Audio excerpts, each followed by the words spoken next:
하나님 말씀 로마서 15장 1절에서 6절까지의 말씀입니다. 로마서 15장 1절로 6절 말씀입니다.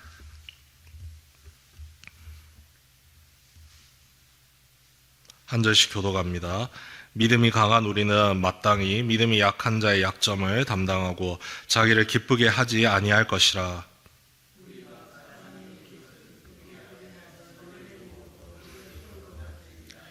그리스도께서도 자기를 기쁘게 하지 아니하셨나니 기록된 바 주를 비방하는 자들의 비방이 내게 미쳤나이다 함과 같으니라.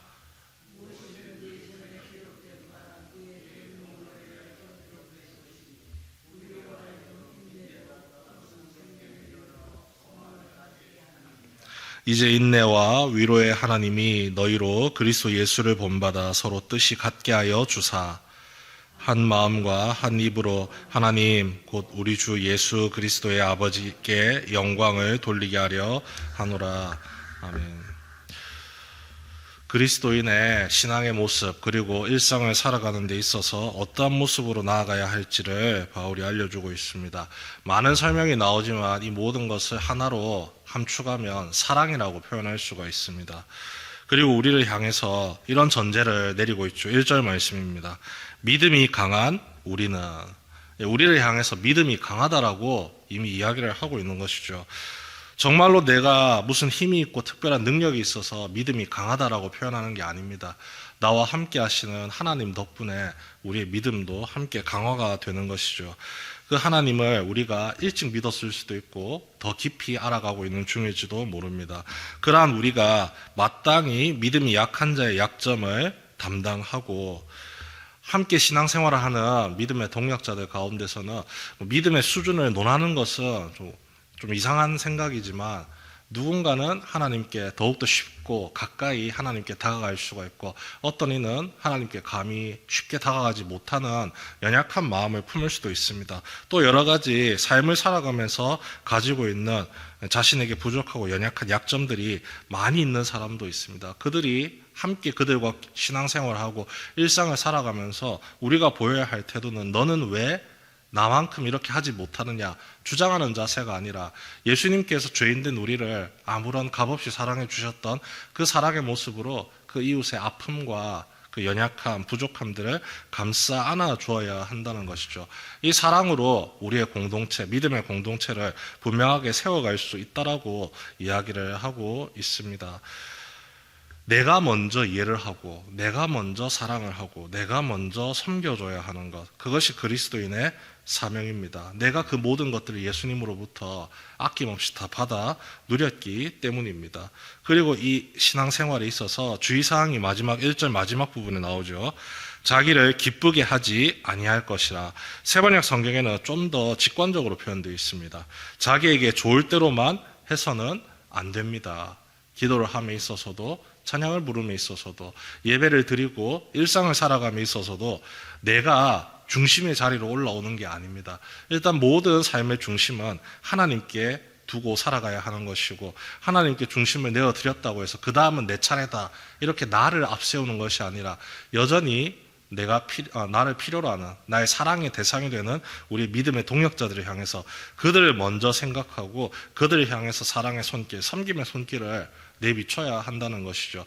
이것을 위해서 우리에게 하나님께서 믿음을 허락해 주시고 그 믿음을 키워 주셨다는 겁니다. 이 믿음이 없이는 이웃을 향한 섬김, 사랑, 헌신 절대 일어날 수 없음을 우리에게 알려주고 있는 것이죠. 예수님께서 나를 먼저 섬겨주셨습니다. 자신의 기쁨을 위해서 예수님이 살아가셨던 모습 한순간도 우리에게 보여주신 적이 없습니다. 이미 성경 말씀을 통해서 예수님이 어떤 삶을 살아가셨는지를 분명하게 알려주고 계시죠.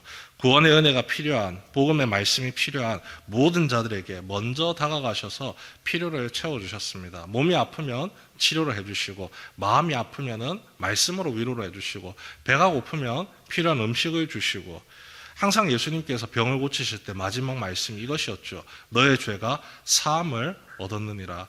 그 시대를 살아갔던 하나님을 믿는 모든 사람들이 가장 소망하는 말이었습니다. 내가 구원받은 죄인이라는 사실, 하나님께 인정을 받고 내가 여전히 하나님의 사랑받는 믿음의 자녀라는 그 위로의 말씀이었죠.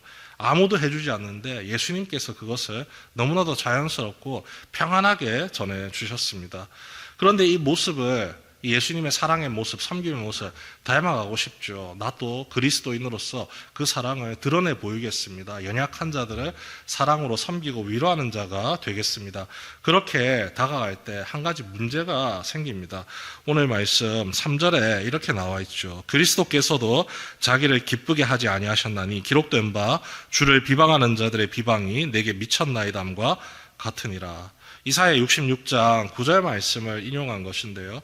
사랑의 마음을 품고 이 위로자의 모습으로 이웃들에게 나아가지만 그 은혜를 베푸는, 사랑을 베푸는 모습을 사람들이 곱게 보지를 않는 겁니다. 오해가 있고 이해되지 않는 그 모습의 가운데서 비방과 아픔들이 자연스럽게 쫓아온다는 것이죠. 내가 사랑을 베풀고 싶지만 거기에 대해서 사람들이 오해하고 곡해하기 때문에 나도 마음이 힘들어서 못하겠습니다.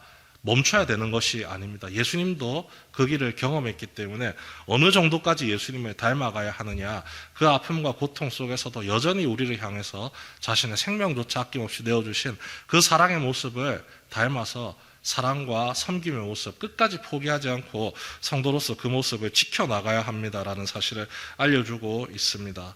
그리고 성경 말씀들이 이를 계속해서 뒷받침을 하고 있죠. 비단 예수님의 삶의 모습이 아니라 믿음의 선진들이 어떻게 그 하나님이 자신들에게 주신 믿음을 지켜나가는지, 끝까지 그 믿음을 고수하며 살아가는지, 한순간도 포기하지 않고 그 믿음의 길을 나아가는지를 계속해서 우리에게 보여주고 있는 것이죠. 그리스도인이 예수 그리스도를 닮아 사랑의 모습으로 이웃을 섬기고 헌신하며 복음을 증거하는 것, 결국 그 모든 것이 우리가 믿고 의지하는 하나님께 모든 영광을 돌려드리는 가장 확실하고 분명한 인생임을 이렇게 바울이 우리에게 알려주고 있습니다. 이제 인내와 위로의 하나님이 너희로 그리스도 예수를 본받아 서로 뜻이 같게 하여 주사 한 마음과 한 입으로 하나님 곧 우리 주 예수 그리스도의 아버지께 영광을 돌리게 하려 하노라. 하나님께 영광을 돌리는 그 모든 과정, 묵묵히 참아가면서 인내하면서 예수님께서 내게 베푸신 사랑을 나의 이웃들에게 베풀어 가면 그 모습을 끝까지 지키며 나아갈 때 모든 믿음의 지체들의 마음이, 생각이, 말과 행동이 하나로 통합이 되기 시작합니다. 왜냐하면 우리가 본받아서 나아가는 그 모습, 보여주는 모습들이 결국은 예수님의 모습을 닮아가고 있는 중이기 때문에, 그리고 그 예수님의 모습이 나타남으로 말미암아 하나님께 자연스럽게 영광스러운 모습이 되는 거죠. 예수님이 하나님 앞에서 보여주셨던 가장 탁월한 모습, 바로 순종입니다. 그 은혜의 모습을 우리에게 살아가야 한다는 것을 바울이 알려주면서 동시에 우리에게 힘과 위로를 전해줍니다. 믿음이 강한 너희는, 믿음이 강한 우리는 결코 우리의 믿음이 연약하거나 부족하지 않고 충만히 채워져 있다는 겁니다. 우리가 자신의 힘과 능력으로 나가는 게 아니라 내가 믿고 의지하는 예수님의 능력을 의지해서, 성령님을 의지해서 이 삶을 꾸준히 살아가려고 몸부림치고 있기 때문에 너희는 믿음이 강한 자이기 때문에 그 길을 걸어갈 수 있다라고 바울이 우리를 위로하고 권면하고 있죠. 그래서 우리가 그 길을 꾸준히 걸어가고 있는 겁니다. 기도를 하면서 하나님께 이 길을 꾸준히 이어갈 수 있도록 도와주십시오, 간구하고 있는 중이죠. 이 믿음을 포기하지 않고 굳건히 걸어가고 있을 때 주님께서 날마다 우리에게 힘을 더해 주십니다. 성령님께서 우리와 함께 하시면서 이 믿음, 사랑을 드러내 보이고 이웃을 섬기고 예수님께서 나를 사랑하셨던 것처럼 나도 예수님의 모습을 닮아 나아가고자 하는 그 믿음을 더욱더 굳세게 해주십니다. 주님을 향한 우리의 믿음이 주님께서 우리에게 보이신 사랑의 삶을 온전히 살아가게 하는 힘이 되고 있는 것이죠. 이 믿음이 흔들리지 않고 날마다 견고하고 굳세게 설 수 있도록 기도하며 간구하는 이 아침 되시길 바라고 우리의 모든 삶이 되기를 주님의 이름으로 축원합니다.